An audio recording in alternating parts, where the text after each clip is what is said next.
నిశ్శబ్దం బద్దలైంది. ఎన్నాళ్ళు పాలనా పగ్గాలు చక్కదిద్దే పనులు నిమగ్నమైన ఆ రెండు సింహాలు ఇప్పుడు ఏకకాలంలో గర్జించాయి. ఆంధ్రప్రదేశ్ రాజకీయ ముఖ చిత్రంపై రెడ్ బుక్ ప్రకంపనలు మళ్లీ మొదలయ్యాయి. రెడ్ బుక్ రీఓపెన్ అయింది. ఇక ఉపేక్షించేది లేదు. బెదిరిస్తే సహించేది అంతకంటే లేదు. తప్పు చేసిన వాడు ఎవడైనా జైలు ఓచలు లెక్క పెట్టాల్సిందే అని కూటమి సర్కార్ ఒక అల్టిమేటం జారీ చేసినట్టే కనిపిస్తోంది. మరోవైపు ఆకురౌడీలకి భయపడేది లేదని ప్రాణాలకు తెగించే రంగంలోకి దిగాయన్న పవన్ కళ్యాణ్ వీర గర్జన ఈ ఇద్దరి మాటల వెనుక ఉన్న సీరియస్ను స్పష్టం చేస్తోంది. అభివృద్ధిని అడ్డుకుంటూ పెట్టుబడిదారులను బెదిరిస్తూ రాష్ట్రాన్ని అస్థిరపరచాలని చూస్తున్న కుట్రలకు బ్రేక్ వేసేందుకు టీడీపీ జనసేన సిద్ధమయ్యాయని భావించాలి. వైసీపీ అరాచక శక్తులపై ఒక్కసారిగా యుద్ధం ప్రకటించడం వెనుక ఉన్న అసలు మర్మం ఏంటి?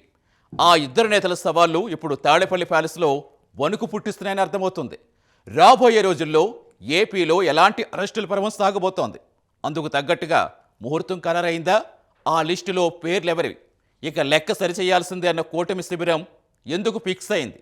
ఆ పక్కా యాక్షన్ ప్లాన్ ఏంటి? ఆ సెన్సేషనల్ చాప్టర్ విశేషాలేంటో ఇప్పుడు చూద్దాం.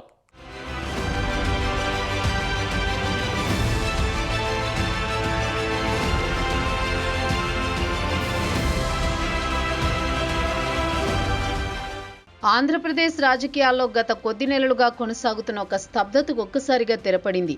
అధికార పగ్గాలు చేపట్టిన తర్వాత కేవలం పాలన, అభివృద్ధి అనే మంత్రానికే పరిమితమైన కూటమి సర్కారిక అసలు వేట మొదలు పెట్టబోతోందనే బలమైన సంకేతాలు వెలువడుతున్నాయి.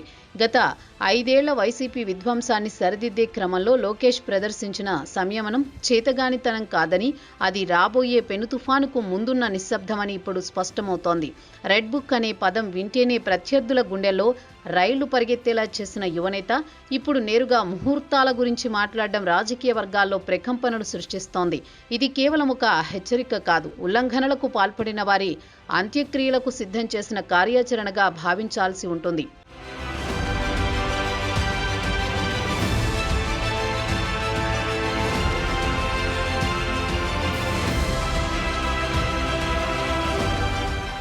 అసెంబ్లీ, పార్లమెంటు ఎన్నికల సమయంలో ఏపీ రాజకీయాల్లో రెడ్ బుక్ ఒక సంచలనం. విజయం తర్వాత ఆ పుస్తకం అటకెక్కిందని భావించిన వారికి లోకేష్ తాజా వ్యాఖ్యలు మైండ్ బ్లాంక్ చేస్తున్నాయి.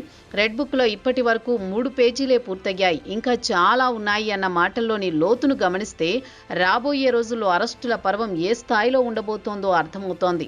వ్యవస్థలను మేనేజ్ చేయొచ్చని, కాలమే అన్నింటినీ మరిపిస్తుందని భావించిన వారికి లెక్కలింకా తలకెక్కలేదు.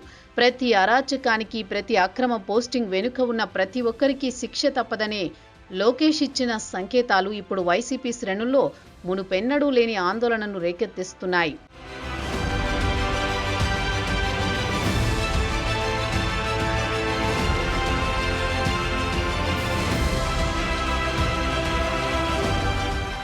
రాష్ట్ర అభివృద్ధి కోసం విదేశీ పెట్టుబడులను ఆకర్షించేందుకు పీపీపీ విధానంలో సరికొత్త ప్లాన్ ఆఫ్ యాక్షన్తో లోకేష్ ముందుకు సాగుతుంటే, మరోవైపు జగన్ రెడ్డి రూపంలో అడ్డంకులు సృష్టించే ప్రయత్నాలు కొనసాగుతూనే ఉన్నాయి.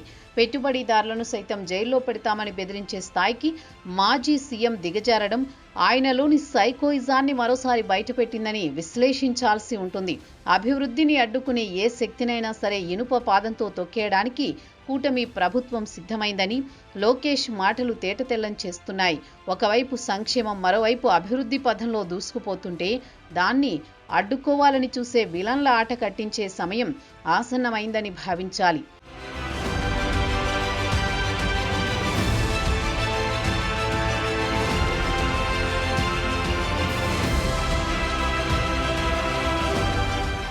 ఎంత మంచి సినిమా అయినా అందులో చిన్న విలన్ ఉంటాడు, మనకు ఓ విలన్ ఉన్నాడు అంటూ మంత్రి నారా లోకేష్ చేసిన వ్యాఖ్యలు అత్యంత వ్యంగ్యంగా ఉన్నా అందులో ఉన్న అంతరార్థం మాత్రం అత్యంత భయంకరమైనది. ఈ మధ్య కాలంలో వైసీపీ నేతలు ప్రదర్శిస్తున్న అత్యుత్సాహాన్ని రప్పారప్పా అంటూ ఇస్తున్న స్టేట్మెంట్లకు గట్టి కౌంటర్ పడబోతోందని అర్థమవుతోంది. మీరు రప్పారప్పా అంటే మేము 2 రప్పాలు ఇస్తాం అన్న మాటలోని పవర్ టీడీపీ కార్యకర్తల్లో కొత్త ఉత్సాహాన్ని నింపుతోంది. ఇన్నాళ్లు పాలనపై పట్టు సాధించే క్రమంలో మౌనంగా ఉన్న సింహం ఇప్పుడు గర్జించడమే కాకుండా వేటకు కూడా సిద్ధమైందనే సంకేతాలు బలంగా వినిపిస్తున్నాయి.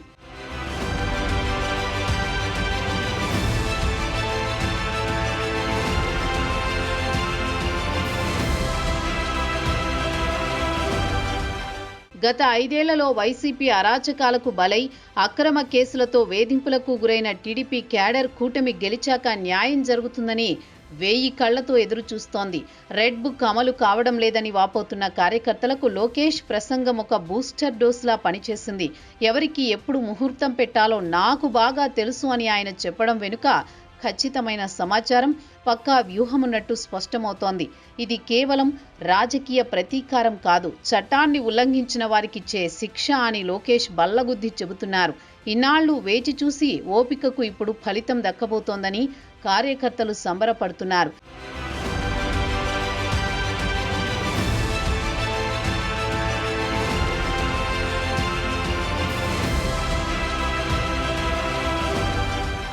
అధికారంలోకి వచ్చిన మొదటి ఏడాది రాష్ట్ర ఆర్థిక పరిస్థితిని చక్కదిద్దడంపై దృష్టి పెట్టిన చంద్రబాబు ప్రభుత్వం అదే సమయంలో లోతుగా సాగించిన విచారణలో విస్తుపోయే నిజాలు వెలుగుచూశాయి. లిక్కర్ స్కామ్, కల్తీ నెయ్యి వ్యవహారం, పరకామణి చోరీ, ఇలా ఒకటా రెండా గత ప్రభుత్వ హయాంలో జరిగిన దోపిడీ అంతా ఇప్పుడు ఒక్కొక్కడిగా బయటకొస్తోంది. ఇప్పటికే కొందరు కీలక నేతలు ఊచలు లెక్కబెడుతుంటే మరికొందరు స్కామర్ల జాబితా సిద్ధమైందని భావించాలి. విచారణలో జాప్యం జరుగుతోందన్న విమర్శలకు చెక్ పెడుతూ పక్కా ఆధారాలతోనే ప్రతి ఒక్కరిని బోనులో నిలబెట్టే ముహూర్తం ఖరారైందని తాజా లోకేష్ మాటల ద్వారా స్పష్టమవుతోంది.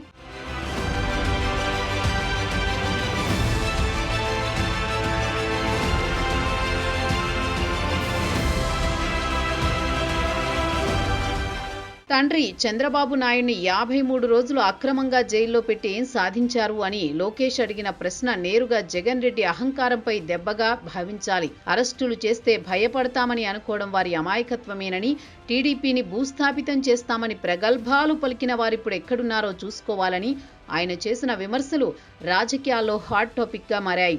తెలుగు జాతి ఉన్నంత వరకు టీడీపీ ఉంటుందన్న ధీమా అరాచక పాలనకు అంతం పలికే శక్తిగా తెలుగుదేశం నిలుస్తుందనే సంకేతాన్ని ఇస్తోంది. అక్రమ కేసులు పెట్టి వేధించిన వారికిప్పుడు చట్టం తన పని తాను చేసే రోజు దగ్గర పడిందనే హింట్ ఇచ్చారనే భావించాలి.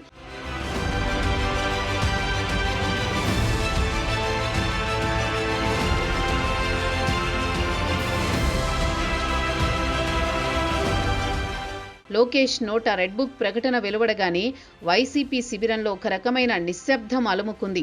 గతంలో నోటుకొచ్చినట్టు మాట్లాడిన వారు, అసభ్యకర పోస్టులతో రెచ్చిపోయిన వారు ఇప్పుడు అనారోగ్యం పేరుతోనో లేదా అజ్ఞాతంలోకి వెళ్లిపోవడము గమనార్హం. ఎర్రబుక్లో 3 కాదు ఇంకా చాలా పేజీలున్నాయన్న మాటలు తమ పేరు ఎక్కడ ఉందో అన్న ఆందోళనను వారిలో పెంచుతున్నాయి.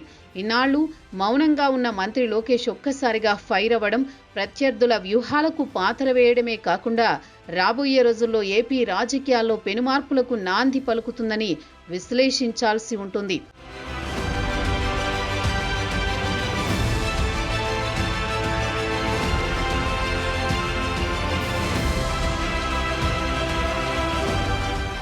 ప్రభుత్వం ఒకవైపు పారిశ్రామీకరణ, యువతకు ఉపాధి కల్పన వంటి అంశాలపై పూర్తి క్లారిటీతో ముందుకు సాగుతోంది. అయితే అభివృద్ధిని అడ్డుకోవడమే లక్ష్యంగా పెట్టుకున్న శక్తులను ఉపేక్షిస్తే రాష్ట్ర భవిష్యత్తుకే ప్రమాదమని కూటమి నాయకత్వం గుర్తించింది. అందుకే పాలనపై పట్టు సాధించడమే కాకుండా సమాంతరంగా అక్రమార్కుల భరతం పట్టేందుకు ప్రణాళికలు సిద్ధం చేసింది. లోకేష్ మాటల్లోని ముహూర్తం అనే పదం కేవలం జ్యోతిష్య సంబంధమైనది కాదు, అది చట్టం తన పని తాను చేయడానికి సిద్ధంగా ఉందనే ఒక హెచ్చరికగా భావించాలి. ఎవరిని వదిలిపెట్టే ప్రసక్తే లేదన్న ఆ స్వరం ఆంధ్రప్రదేశ్లో ఇకపై అరాచకాలకు తావు లేదని చాటి చెప్తోంది.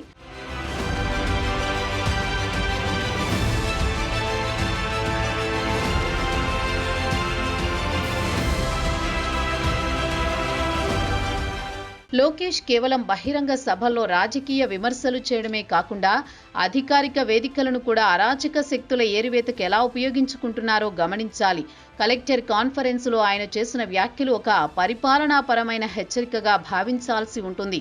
గత ప్రభుత్వ హయాంలో యథేచ్ఛగా సాగిన అక్రమ కేసుల బనాయింపును, వ్యవస్థల దుర్వినియోగాన్ని ఇకపై సహించబోమని ఆయన నేరుగా ఉన్నతాధికారులకే స్పష్టం చేయడం గమనార్హం. ఇది కేవలం కార్యకర్తలకిస్తున్న భరోసా మాత్రమే కాదు, రేపు చట్టం తన పని తాను చేస్తున్నప్పుడు ఏ అధికారి కూడా అడ్డం పడకూడదనే ముందస్తు సంకేతంగా కూడా విశ్లేషించవచ్చు. రాజ్యాంగబద్ధమైన పదవుల్లో ఉండి అరాచకాలకు వత్తాసు పలికిన వారికి కూడా ఈ ముహూర్తం వర్తిస్తుందనేది ఇక్కడి అంతరార్థం.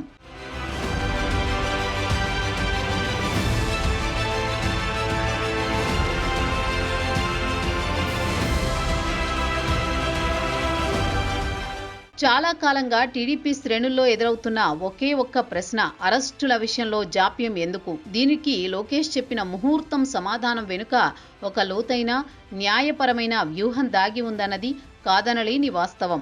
భావోద్వేగంతో చేసే అరెస్టులు కోర్టులో నిలవవని, పక్కా ఆధారాలతో సాక్ష్యాధారాలు సేకరించి దోషులు తప్పించుకోలేని విధంగా ఉచ్చు బిగించడానికే ఈ సమయాన్ని వెచ్చిస్తున్నట్లు స్పష్టమవుతోంది. టైం వచ్చేసింది అనడంలో ఉద్దేశం కేవలం జైలుకు పంపడం కాదు, పంపిన వారు తిరిగి బయటకు రాలేని విధంగా చట్టపరమైన చక్రబంధాన్ని సిద్ధం చేశామని చెప్పడం. ఇది రాజకీయ ప్రతీకారం కంటే కూడా వ్యవస్థను ప్రక్షాళన చేసే ఒక శాస్త్రీయ పద్ధతిగా భావించాలి.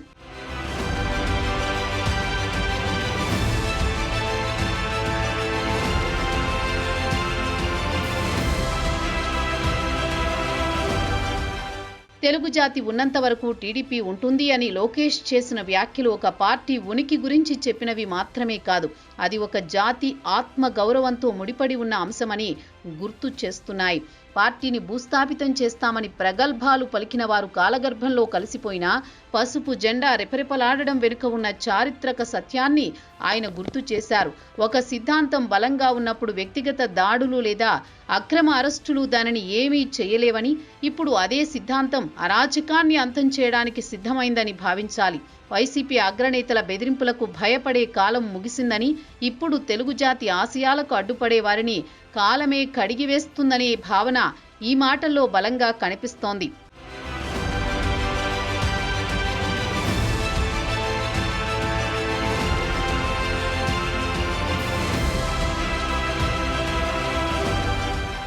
జగన్ రెడ్డి బెదిరింపులను నైజంగా వర్ణించిన లోకేష్ ఒక వ్యక్తి వైఖరి రాష్ట్ర అభివృద్ధిని ఎలా కుంటుపరుస్తుందో కళ్లకు కట్టారు. పీపీపీ విధానం ద్వారా రాష్ట్రానికొచ్చే పెట్టుబడులను అడ్డుకోవాలని చూడడం, పారిశ్రామికవేత్తలను భయభ్రాంతులకు గురిచేయడం వంటి చర్యలు రాష్ట్ర ద్రోహంగానే పరిగణించాల్సి ఉంటుంది. అటువంటి శక్తుల పట్ల ప్రభుత్వం మెతక వైఖరి ప్రదర్శిస్తే అది రాష్ట్ర భవిష్యత్తుకే గొడ్డలి పెట్టు అవుతుంది. కూటమి ప్రభుత్వం గట్టిగా నమ్ముతోంది. అందుకే ఎవరిని వదిలిపెట్టే ప్రసక్తే లేదన్న లోకేష్ హెచ్చరిక రాష్ట్ర ఆర్థిక వ్యవస్థను విధ్వంసం చేసే వారిపై ఉక్కుపాదం మోపే ఒక కార్యాచరణగా రూపాంతరం చెందుతోంది.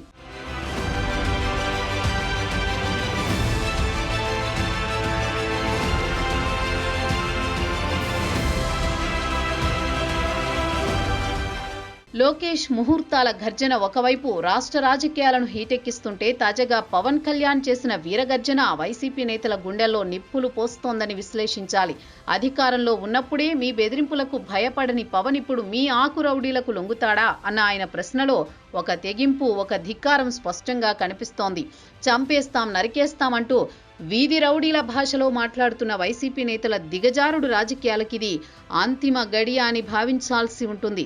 పసిపిల్లలను కూడా కుల రాజకీయాల్లోకి లాగుతూ కాంట్రాక్టర్లను జైలుకు పంపుతామని బెదిరిస్తున్న వారి అహంకారాన్ని అణచివేయడానికి కూటమి ప్రభుత్వం సిద్ధమైందని పవన్ వ్యాఖ్యలు ప్రతిబింబిస్తున్నాయి. తిరిగి ఇంటికి వెళ్తానో లేదో అని డిసైడ్ అయ్యే ఇంట్లోంచి బయలుదేరుతాను అని ఆయన చెప్పడం కేవలం ఒక డైలాగ్ కాదు, అది అరాచకాన్ని అంతం చేసే వరకు వెనక్కి తగ్గేది లేదన్న యుద్ధ ప్రకటనగా అర్థమవుతోంది. లోకేష్ వ్యూహం, పవన్ కళ్యాణ్ తెగింపు తోడైతే రాష్ట్రంలో ఇక దౌర్జన్యాలకు తావులేదని, ఉల్లంఘనదారుల ఆటలు సాగవని పరిణామాలు గట్టి సంకేతాలిస్తున్నాయి.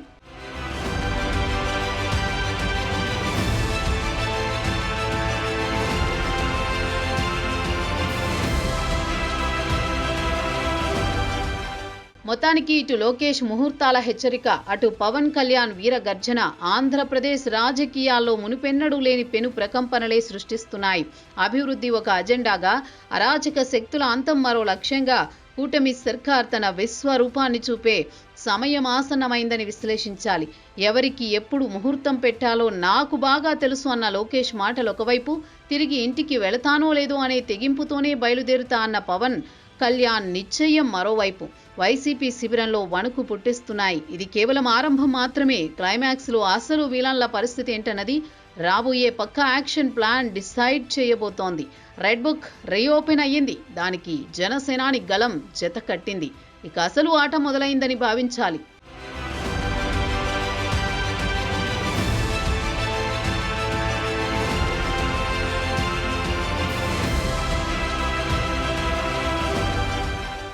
రాజకీయం అంటే కేవలం ఓట్లు, సీట్లు మాత్రమే కాదు.